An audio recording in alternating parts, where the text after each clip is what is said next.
Welcome everyone to It Tastes Different Gaming Appetizers.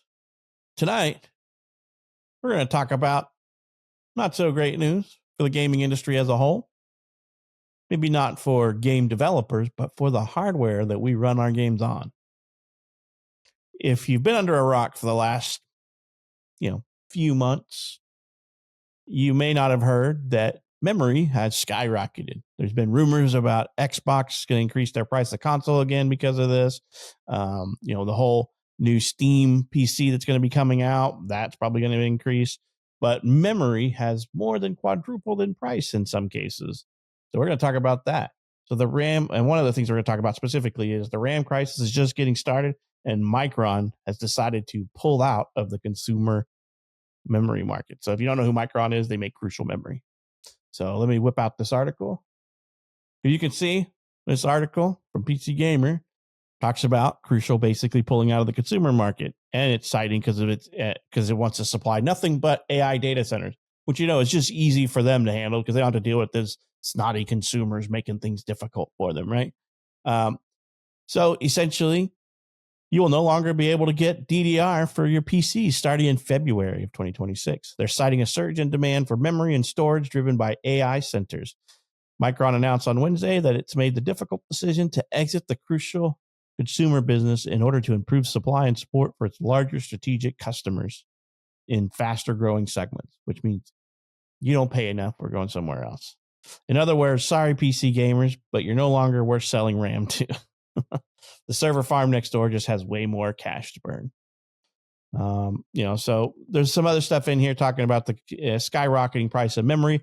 And I did like a check on my own, and I did some G-Skill memory that's currently 32 gigs of G-Skill, the most popular selling brand and SKU for G-Skill is currently at $710, was $200 in October. So that should tell you the price jump that's happened since the middle of October on memory. Memory has skyrocketed. You can't get memory, and that's 32 gig dual channel memory from G-Skill that was right around $200 for that is now $710 for just 32 gigs. It's insane right now, memory. But back to the article. It basically says, but now it sounds like those new assembly lines won't be sending any RAM to our way when they're online. So everybody's making new factories, but they don't want to sell to consumers. They want to sell to the easy fish, right? So, and it says you may know the Crucial brand name better than Micron. Like I said, Micron is the name of, So despite the tech company being established in the United States back in 1978, Crucial is Micron's consumer-focused brand and has been used on RAMs, SSDs, even SD cards for years and years. And a quick look at the Crucial website reveals just how much RAM it still sells to everyday computer users. That will end in February. The decision reflects Micron's commitments to its ongoing portfolio transformation and resulting alignments of its business. So there's just some more crap in there. Presumably, this means Micron will also cease selling Crucial branded NVMEs, SATA SSDs, which have so far not been as affected as RAM by the increase in memory. And it says, how bad will this be for the ongoing memory supply crisis? Well, that's about 25% of the world's DRAM production capacity now fully devoted to enterprise, and Crucial also makes our favorite budget SSD. So, that would be PC gamers, not necessarily ours. I've never trusted Crucial's SSDs. So, that would be me. But, so we can get rid of this article and I can stop sharing this and we'll, get into talking about this. But yes, Crucial used to be the go-to memory for me back in the day. I remember building my first PC and it was Crucial memory because Crucial had something that was really nice back in the day that none of the other memory manufacturers had. And that was a comparison tool that used to say compatibility tool, the compatibility. You used to be able to go in and say, I have this motherboard without ever having to learn specs or what bridge supports your memory need or anything. You just say, I have this motherboard. What memory do you make that supports this motherboard, chipset and everything, and socket and everything? So, that was really kind of an interesting thing back in the day. You didn't have to learn a whole lot about the different latencies and voltages. You could just go there and be like, hey, they'll tell you what's supported. No guessing or no doing the work on your own. And so that was kind of a cool tool back in the day. You could say, okay, I wanted to do dual channel memory and I want to see what's available, what's my latency, what's my voltages, things like that. And they would just spit out a whole list of these are the crucial memories that support your motherboard supports this list of crucial memories. And I was like, cool, make it idiot proof is what it essentially did. And so it was kind of cool. And I used Crucial for a very long time. I think probably maybe about 7 or 8 years ago, I started having a lot of problem with Crucial memory where they would just, one of the dual channel sticks would always die like 6 months after I bought them. And they'd just get some odd issues. And so I got fed up with RMA RAM. And so I went to G.Skill, and I've been using G.Skill ever since myself. But, we are in a crisis of supply of RAM. If RAM going from $200 all the way up to $720 doesn't put that into perspective. I even did the cheapest memory I could find online, and that was a Kingston brand, which I never have trusted Kingston, but they were $180 back before October, and now they were $650 today. So massive price increases on memory because of shortage, and it's all due to AI, and it's consuming everything. AI is consuming so much resources. It's consuming power from local cities, and they're building nuclear power plants to support them, or just other types of power plants to support them. And now they're sucking up all the RAM, and it was GPUs there for a while, right? We were fighting AI and crypto mining for GPUs. It's just the consumer market is getting battered on PCs. I used to be able to build a really nice gaming computer for like $1,500, and now you're looking, if you want to build a really nice gaming PC, you're soaring past $3,000 these days easily now, with memory costing almost as much as a low end graphics card. Nick and I were chatting before this. Memory used to be one of the cheapest components you put in your computer back in the day. Even if you went into decent memory with a decent amount of latency and all that stuff, it used to be one of the cheapest components you could put in your PC. It used to be one of the first components you would buy after you bought your motherboard. You're like, oh yeah, I can afford that. Now I'm going to get that. So, we'll kind of go around the room, and we'll start with the guy who doesn't build his own computers first, and then we'll go to Nick. So Shane, what do you think about this tripling, if not more, of the cost of RAM? I love it. Yeah, dude. I love it. Now I can take all the money that I'm not getting, from, work, because, everything's going up and groceries and all that. Now I have a reason not to build a computer. Not that I could ever do it because I'm an idiot, and, I have you guys. So no, it's AI. I hate AI. I've said this every time we talk about AI. There's more and more reason to hate it than to admire what it can do. Yeah, I can watch Bigfoot plow a blonde girl, but guess what? Does it make life better, and does it make anything cheaper? Everything is getting screwed up because of AI. AI is costing jobs. AI is costing energy. AI is costing PCs to be built like crap or cost $10,000. It's stupid. I think we really need, and I hate saying it, we need some regulations on this crap, because it's going too fast and too furious. Society cannot keep up.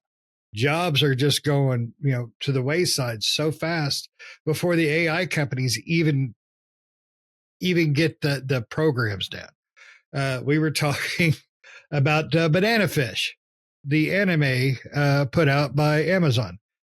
They used AI to do the English dubbing because, why pay people? Why do something that's good? No, they used AI, and it came out. I'm trying not to be offensive to sad people, but it came out sad and pathetic and horrible and monotone and lifeless, soulless garbage. The anime could have been amazing, but nobody will know because they did this dog shit to it. I hate AI with a passion, and I use AI from time to time. I do, because I work on a computer. I do our images, and I will use AI from time to time. But overall, AI could just, I think we could do without. I really do. And is other people going to use it? Yes. Oh, China and Russia and, Bangladesh, they're all going to use AI. We need to use it. I don't give a shit. I'm just tired of AI already from all the damage it's causing. So, I mean, you guys build your computers. Nick built my first computer.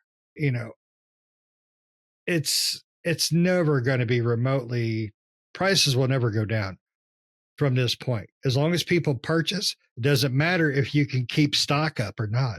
It doesn't matter if they build 10 more plants. Prices will never go back. Companies do not reduce pricing. They just don't. Not by a meaningful way, especially when they jump up 400 or 500% like this. It's horseshit. Pardon my language, but it is. And it's disgusting. And we always say vote with your wallet when it comes to video games sucking ass, being milked with, loot boxes and pay to play and all that crap. We got to do the same thing with everything, but we won't do it because we're all lazy. I buy Call of Duty every year. So I'm part of the problem. And this is another problem that we really got to vote with our wallets on. We got to stop allowing this crap, but I don't think there is a stop to it. I really don't. And it really breaks my heart that the damage it's causing. But Nick, you and your Hugh Hefner robe, what do you think, bud? You build your own stuff. Yeah, sometimes. Not always. Sometimes I'm lazy and I just buy pre-built. But, that's where you might find better deals nowadays, right? In the pre-built market, especially around like this holiday season. There's been some pretty good deals on some pre-builts that were surprisingly good deals. I'm like, wow, that's pretty nice for that. So, keep your eye out for that type of stuff. I mean, it used to be cheaper to build your own. Now it might be cheaper to buy pre-built. I don't know, depending on what they put in there, I guess, right? Always make sure to check out what's in the pre-built before you do so. But yeah, it's pretty insane. And we talked about you talked about the AI data centers. Like some lawmakers here recently tried to put in a proposal into a big budget bill that they have out there. Basically tried to propose a law or a piece of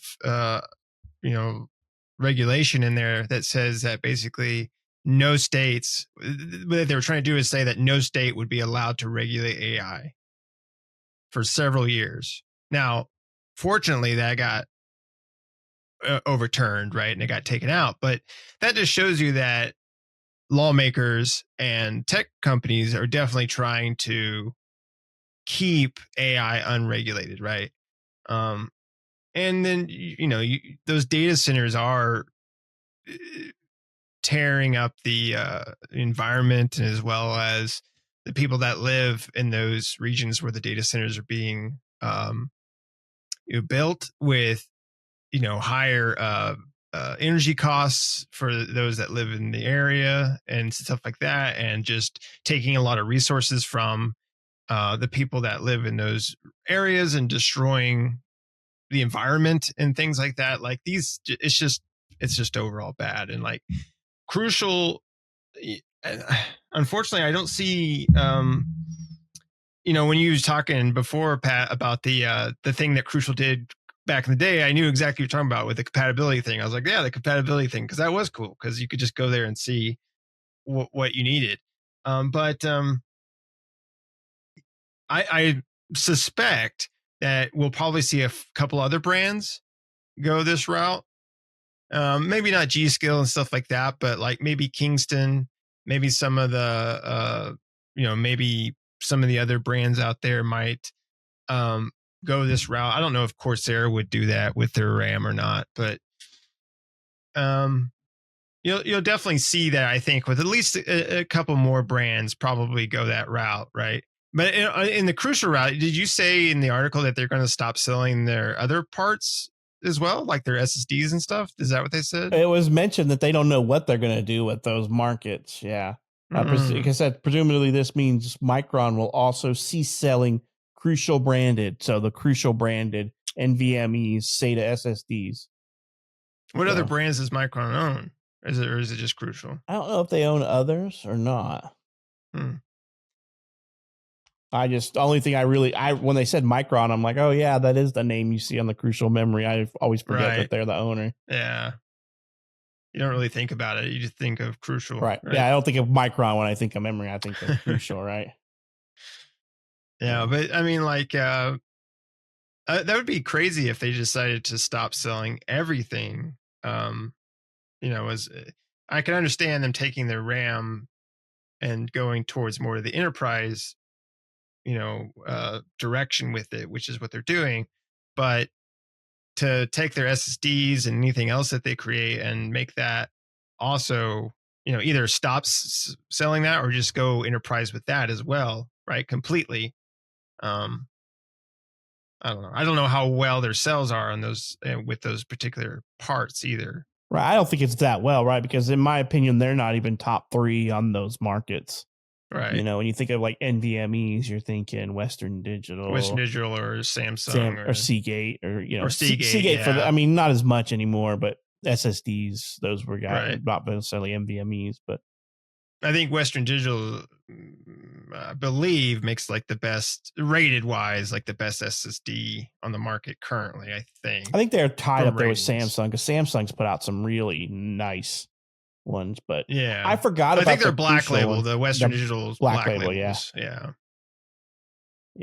I think Crucial made some decent like external hard drives for. I think I had one of those on my Xbox back in the day, but yeah, I don't use them. I use mostly Western Digital or for internal SSDs and things like that, or my NAS drives. But I think I run Western Digital Reds or something in my NAS, and then I run on my NVMe side. I've ran Samsung their Evo series. So yeah. My PC I have 2 Western Digital Blacks in mine, so Black Labels. Yeah. Which I like those SSDs. I like Samsungs too. I have a Samsung in my PlayStation 5 NVMe for the external. I put a Samsung. I don't remember which one it was, but one of their high-end SSDs. So yeah, those are the 2 like main ones. So yeah, I mean, I would definitely agree that Crucial is not as crucial, pun intended, as they used to be, right? Especially in the consumer market. But with 25% of the consumer market, that's still memory. That's insane. A good chunk on memory. Right. On memory, 25% of the memory market is insane for 25% of the market just to dry up.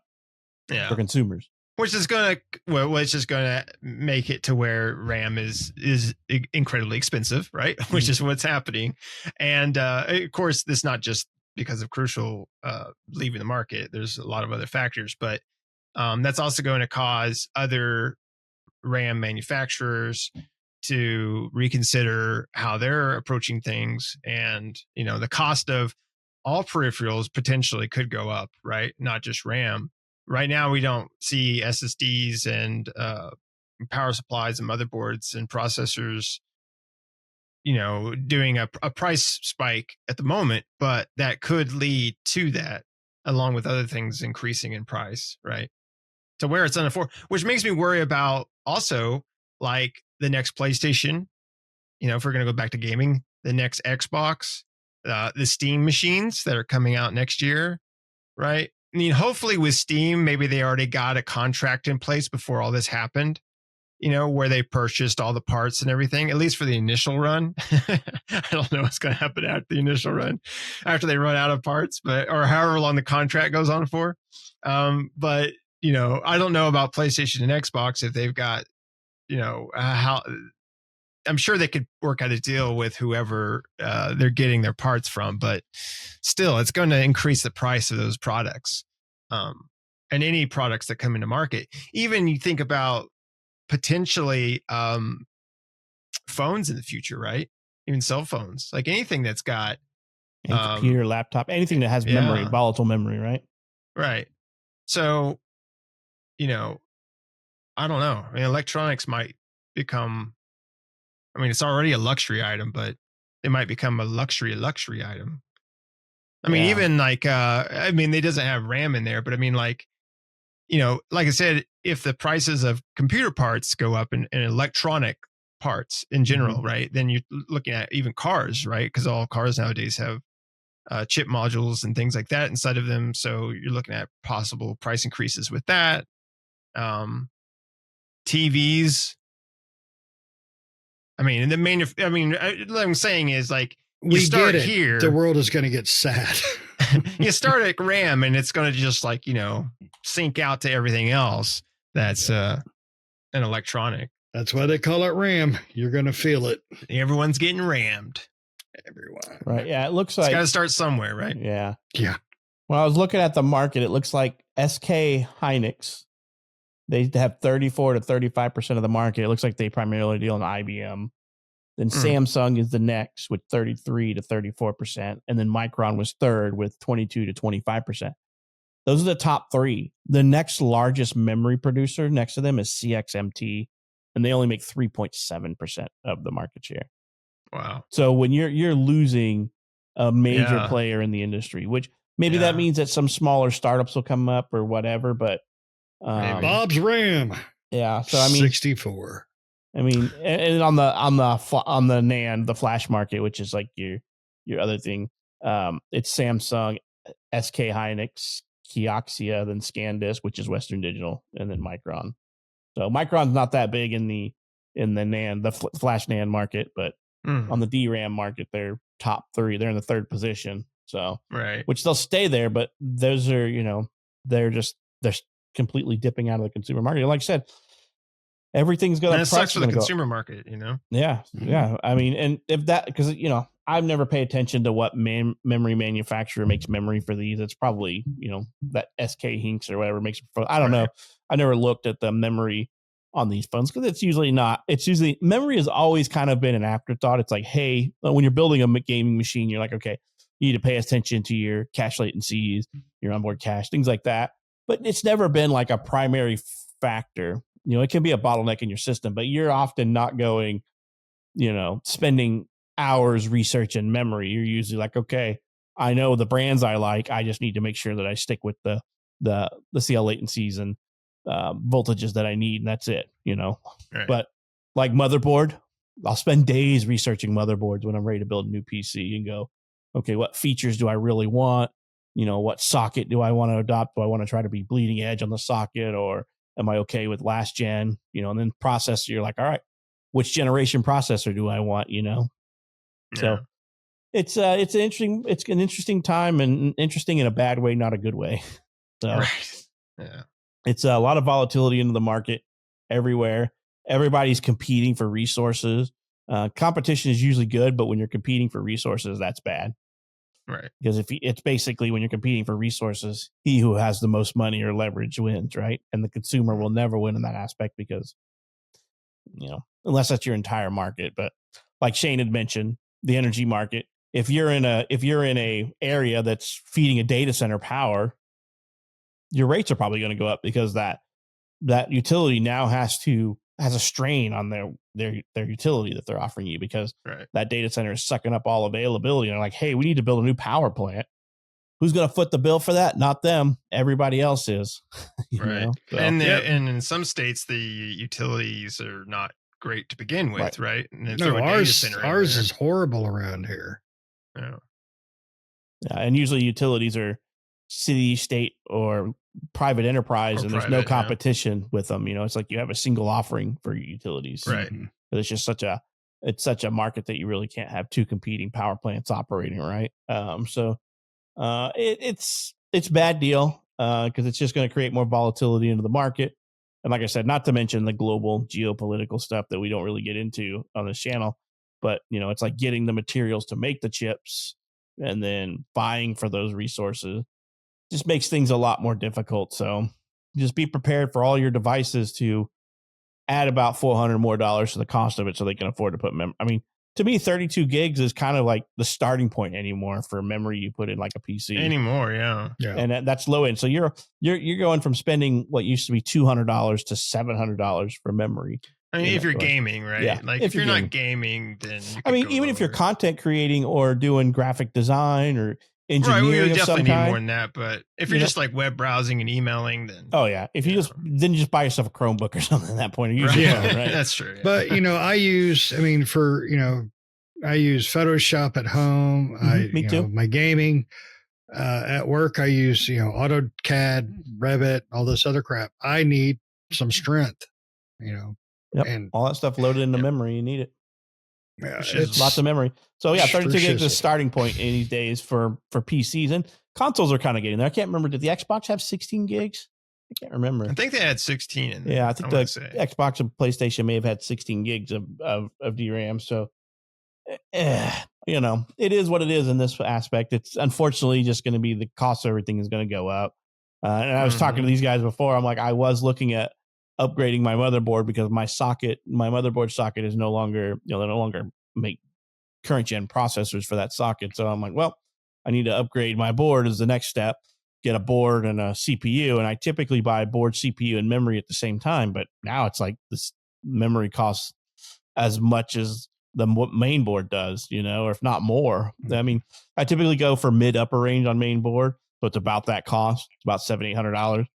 And so memory costs just as much as the main board does now, or more, as much as a low end graphics card. Right.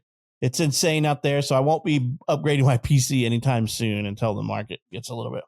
But the last time, well, I'll just put it this way. I upgraded my PC components during COVID, and that was a nightmare to source all the parts back then. I had to wait for a lot of things because prices were just stupid. I wasn't paying those prices. So I ended up waiting until close to the tail end of COVID. And then I upgraded my components and then got a video card I had to sign up in line at EVGA's site to get in line to buy a freaking video card at retail because they were going for 2 and 3 times the amount of retail, So I don't know.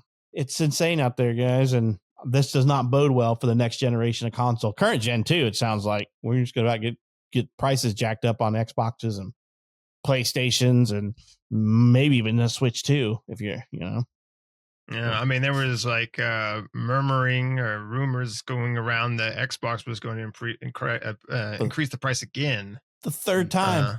Yeah. in the year. Yep. So, well, at right least now that's just a rumor as far as I know, but yeah, I think it's but they have 16 gig on theirs is what the website says. So that sounds about right. I mean, the next one is going to have 32, I would assume. You would hope, yeah. I would think anyway. Yeah. So and yeah, the Steam machine I would think have 32 as well, but no, it's 128. Yeah. Good. Be prepared to open your wallet wide for that one. Right. Be prepared to open some. Yeah, the prison wallet. Yeah. So Open you guys got anything else? I mean, outside of this, I'm kind of flabbergasted. It's the whole crypto mining fiasco all over again. Yeah. You know what? I didn't even put that together, Pat, but you're absolutely freaking right. It is the whole crypto horse shit again. Yeah. Another component that's needed for gaming is hard to get because of some other industry that's that's consuming the majority of the parts that we need. No matter what. The only problem with it this time is there's a lot more people on board the AI train than there was on the crypto train. Crypto train. Yep. It's another sad but good point. Yep. And even though, because I mean, even AI in its earlier days was competing for video cards against consumers because a lot of AI, a lot of language models and stuff were very GPU intensive. And then Google built their own TensorFlow units to kind of not be stealing from the consumer market just because they wanted control over the architecture and stuff. So they have their own TensorFlow units. So Google doesn't really use the consumer level. I'm not sure. I've not looked much into Microsoft or AWS, but I'm sure they probably have.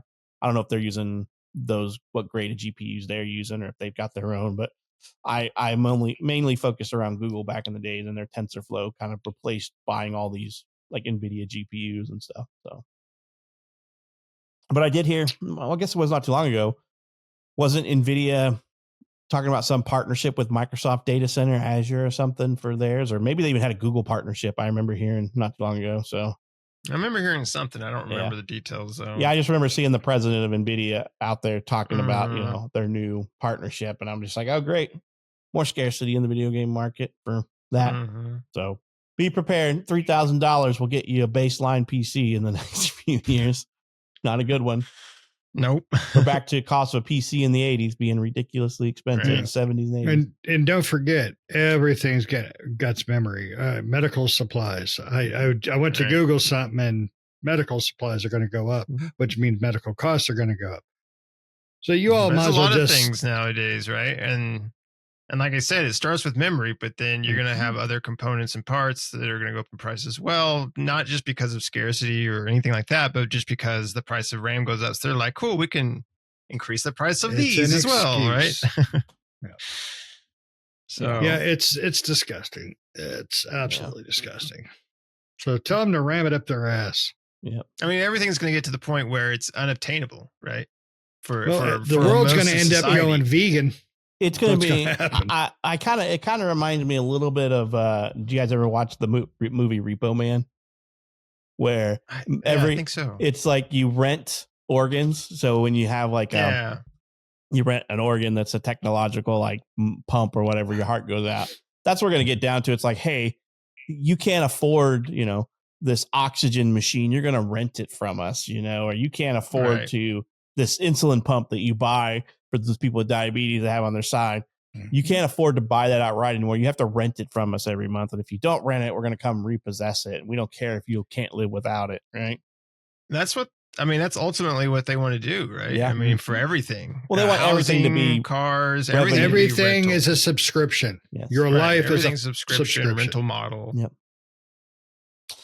Yeah. And that's bad. That's the whole really bad, almost like Gattaca style, or those other shows like that, where it's just like, hey, everything's rented. You don't own anything. We're getting there. Everything's a subscription, Your alarm clock is going to be a subscription. Your phone's almost there, right? If you don't buy it outright, you're just paying a monthly plan for it to last just as long as your phone will last. And then once your plan ends, it almost seems like it's programmed to just die. Your phone dies and you got to buy a new one. So it's a continuous subscription. Everything's a continuous subscription these days, and it will continue to be that way. We talked about, I can't remember which car manufacturer it was that was doing it was BMW for the heated seats and stuff like that. Yeah, BMW could eat balls. I think that went over as well as a lead balloon, and they backtracked that last I heard. But I mean, we just heard the whole thing. We were just chatting about the whole thing with Nintendo and the Metroid 4, the Amiibos, the $30 Amiibo to access the radio on the motorcycle. I'm like, that seems stupid. But I went to Best Buy and they had they had the Samsung Amiibo, the two Metroid Amiibos, and then the Kirby one, the newer ones. And the Samus on the bike is like, what is it, $50 for that Amiibo? And then the Kirby one has Kirby with a little star that you can plug them into. You can plug Kirby into the star, and same thing with Samus. It does a little bit more, these Amiibos do, but it was also $50. And I'm like, I'm buying a $50 toy. Like, it's just for one game. After buying a $70 game, right? Right. It's like what it's basically a DLC for a game. And you're spending $50 on it. I'm like, it's insane. I'm like, the Amiibo looks cool, but I ain't paying for the price of a video game for a damn Amiibo. Yeah, and Metroid Prime 4 is a $70 game. Yeah. Yeah. Yep. Yeah. I think it's 70 for physical. It may be cheaper for your digital. I don't know. I'm not looking. I can't remember. I want to get it, but I think it was 60. I want to say because I just bought it on Best Buy. Because I bought it digital. 69, so I didn't. It's probably cheaper. It's probably $10 off by digital, but if you buy it physically, it's $70 at Best Buy. Then you have to spend $50 on an Amiibo just for that DLC, or extra stuff in the game. If you want that DLC, right? So, I mean, to me, it's just getting a little ridiculous. A little. It's getting a lot ridiculous. It's getting to become unaffordable, right? You have to make that decision. Am I okay with just the base level of something anymore? It's like, hey, because everything's got deluxe, and the deluxe has all this cool stuff, or it gives you DLCs, and and sometimes I buy it. I mean, we were chatting earlier this week about Night Rain coming out with their new DLC. And I'm like, oh yeah, I bought the digital deluxe so I can get the DLC for, less than what I would have had to pay if I waited, and I'm like, oh God, it's just, that market is bleeding the turnip dry. And I think the turnip has turned into a stone now. So I don't buy games as much as I used to anymore, because the cost of a game and the extras, if you want the DLCs, cost more than, 2 games did back in the day. So I'm playing way less games these days than what I used to play. Same here. Like I've been playing. I mean, the latest thing that I bought game wise was Metroid because it's Metroid. But Yeah. As at a full price. But from since then, I was thinking like, everything else. I think Arc Raiders was the last one I bought from that, but I bought that one on sale. Mm-hmm. And I'm pretty much always looking for a sale. I mean, of course, Nintendo never puts anything on sale. So you're either buying Metroid at $70 or you're never playing it. So you get $10 off of it in 2 years. Right. Yeah. So it's like, but yeah, I mean, anymore, like I see the price of games, like even when they go on sale, I'm still cautious going, I don't know if that's a good enough sell price for it. Right. Do I need to be 40 or 50% off before I buy it? And that's usually what I'm looking for, is that 40% mark or 50% mark. I mean, because lately I just been playing the same like couple games and that's pretty much it. Yep. Same. So everything's too damn expensive. And Pat, you're not supposed to mention the word affordability. Apparently it's a made up word. Affordability is a made up word. Yeah. I guess depending on who you're talking to, right? Affordability means something different. Yep. I'm not really sure because I can't affordability shit. I'm going to say we represent a good portion of the average people in this country, and affordability is the average affordability is beyond where we are today. So, but that's just me. All right, you guys got anything else? Or are we going to end this? Because we could probably talk about this crap for hours. No, I'm upset and pissed off and sad. All right. Well, let us know what you think down in the comments. What do you think about the cost of memory, and what do you think its effects are on the gaming industry? Obviously, price increase, but what else do you think? Were you planning on building a new PC here recently in the near future, or buying a pre-built? Are your purchase plans being crushed by this? Let us know what you think down in the comments. And if you're not subscribed, why not? You've reached the end of this episode. So make sure you hit that button to subscribe to us. Make sure to hit that bell to get notified when we put out new videos. And we hope you enjoyed this episode and hope to catch you in the next one. See ya.